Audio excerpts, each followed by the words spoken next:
Hi friends, మొదటిసారి my app channel వీడియోసిన వారు subscribe చేసుకోండి. కావాల్సిన ఇన్ఫర్మేషన్ కోసం కామెంట్లు తెలియపరచండి. అదేవిధంగా వీడియో నచ్చినట్లయితే లైక్ చేయండి అండ్ షేర్ చేయండి సార్. సో గ్రూప్ 1 పై మరో కేసు అయితే వేయడం జరిగిందండి సుప్రీంకోర్టులో. సో ఇక్కడ చూడొచ్చు సార్, గ్రూప్ 1 నియామకాలు సవాల్ చేస్తూ సుప్రీంకోర్టులో దాఖలైన మరో పిటిషన్. సో రీసెంట్గానే మనకు ఒక కేసు కూడా వేయడం జరిగింది కదా. సో ఏదైతే డివిజనల్ బెంచ్ తీర్పులు, ఏదైతే మధ్యంతర తీర్పును ఉత్తర్వులను సవాల్ చేస్తూ మరి కొంతమంది అభ్యర్థులు అయితే సుప్రీంకోర్టులో సవాల్ చేయడం జరిగింది.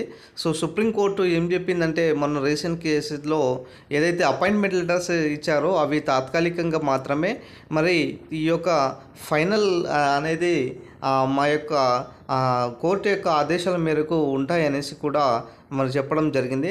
ఇన్ కేస్ ఆఫ్ డివిజన్ బెంచ్లో మీకు న్యాయం జరగకపోతే మళ్ళీ రావచ్చు అనేసి కూడా సుప్రీంకోర్టు స్పష్టంగా చెప్పడం జరిగింది. సో ఇప్పుడు ఈ రోజు అంటే నిన్న జరిగినటువంటి మరో పిటిషన్ సంబంధించినటువంటి చూసుకున్నట్లయితే జస్టిస్ సూర్యకాంత్, జస్టిస్ జోయ్ మాల్యా బాక్షలతో కూడినటువంటి ధర్మాసనం ముందైతే రావడం జరిగిందండి. సో గురువారం ఉత్తర్వులను కూడా జారీ చేసింది.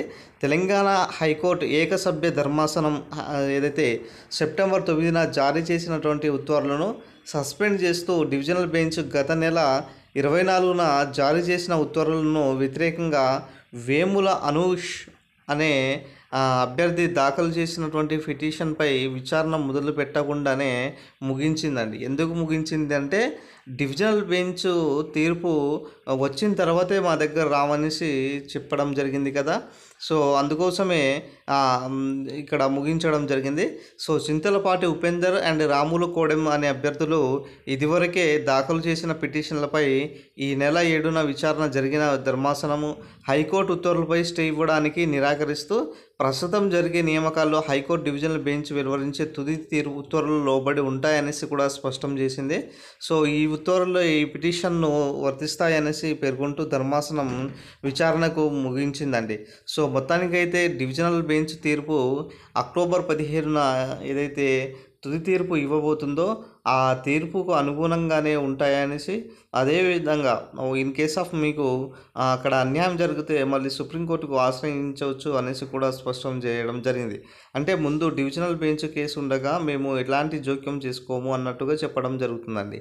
సో మొత్తానికైతే టీజీపీఎస్సీ గ్రూప్ 1 సంబంధించినటువంటి విషయంలో కనుక చూసుకున్నట్లయితే ఇటు నిరుద్యోగులతో పాటు అటు ఉద్యమకారులు, రాజకీయ నాయకులు కూడా స్పందించడం జరుగుతుందండి. సో రీసెంట్గా నిన్ననే కవిత గారు కూడా 7 రోజుల ప్రణాళికల్లో భాగంగా నిన్న రౌండ్ టేబుల్ సమావేశం కూడా నిర్వహించడం జరిగింది. సో గ్రూప్ 1 అవకతవకలు జరిగాయి, సో మళ్ళీ ఎగ్జామ్స్ను కండక్ట్ చేయాలి, విద్యార్థులకు న్యాయం చేయాలంటూ కూడా సో కవిత గారు నిన్న మాట్లాడడం జరిగింది సార్. సో మొత్తానికైతే గ్రూప్ 1 సంబంధించినటువంటి ఇష్యూ ఏమవుతుందా అన్న దానిపై ఒక సర్వత్ర ఉత్కంఠ రేపబడింది అనమాట. సో చూడాలి సార్, గ్రూప్ 1 సంబంధించినటువంటి ముందు ఈ పరిణామక్రమం ఎటు దారితీస్తుందో, మరి డివిజనల్ బెంచ్ ఏ తీర్పు ఇవ్వబోతుందో అన్న దానిపైన 1000 కళ్ళతో అభ్యర్థులు అయితే చూడడం జరుగుతుందండి. సో ఈసారి మాత్రం గ్రూప్ 1 మరి రద్దయితే మాత్రము 4 సారి అవుతుందండి. సో గతంలోనే బీఆర్ఎస్ టైంలో దాదాపుగా 2 సార్లు కూడా రద్దవడం జరిగింది కదా. సో మళ్ళీ 3వసారి కాంగ్రెస్ ప్రభుత్వం వచ్చి ఎగ్జామ్ నిర్వహించింది.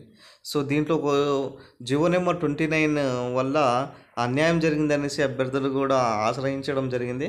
సో ఈ జివో నెంబర్ 29 కొట్టేస్తే మళ్ళీ 4వసారి అవ్వడం జరుగుతుంది. సో చూడాలి సార్, మొత్తానికైతే ఈ కేసు కూడా సుప్రీంకోర్టు తోసిపుచ్చింది అనేసి చెప్పుకోవచ్చు sir. Thank you friends, thank you అనడం.